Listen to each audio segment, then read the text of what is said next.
آقا کریم نے ارشاد فرمایا من ترک الجمعۃ ثلاث جمع متوالیات فقد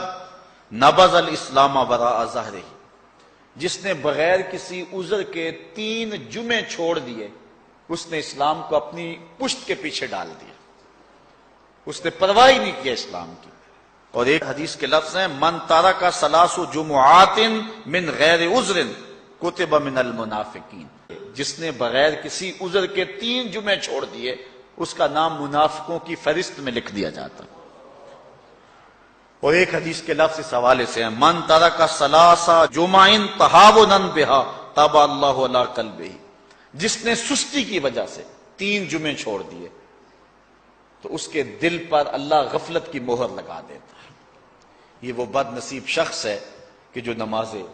جمعہ چھوڑتا ہے۔ حضرت ابن حجر نے الزواجر کے اندر ایک روایت لکھی ہے، وہ فرماتے ہیں جو شخص نماز ترک کرتا ہے اس کو بہت ساری رسوائیاں ہیں۔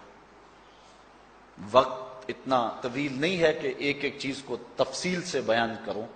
وہ کہتے ہیں پہلی بات تو یہ ہے کہ اس کی عمر میں برکت اٹھا لی جاتی، دوسری بات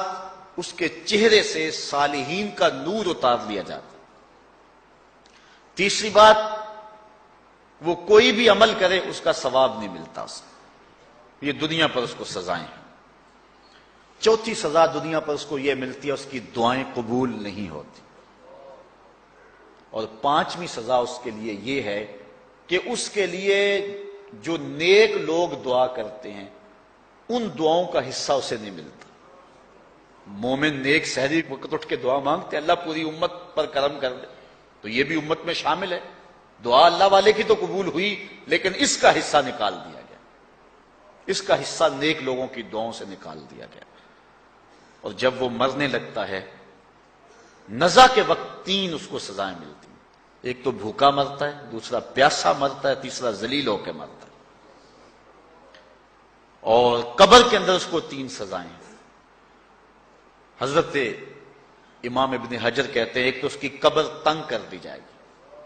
حتیٰ کہ ادھر والی پسلیاں ادھر اور ادھر والی پسلیاں ادھر، دوسرا اس کی قبر میں آگ ڈالی جائے گی،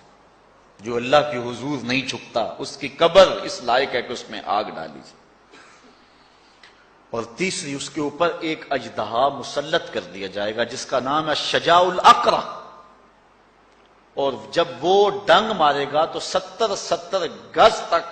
وہ شخص زمین میں دنس جائے گا اور وہ مسلسل یہ ڈنگ مارتا رہے گا۔ اور کہا کہ 3 سزائیں اس کو حشر میں پہنچیں گی، ایک تو اس کا حساب سختی سے لیا جائے گا، اور جس کا حساب سختی سے لیا گیا وہ بچ پائے گا، حساب سے بچے گا وہ جس سے اللہ صرف نظر کرے گا۔ اللہ اکبر۔ ایک تو اس کا حساب سختی سے لیا جائے گا، دوسرا اللہ تعالیٰ جل شانہ اپنے قہر و غضب کا اس پہ اظہار کرے گا، اور تیسری اس کو سزا یہ دی جائے گی کہ اس کو جہنم میں ڈال دیا جائے گا۔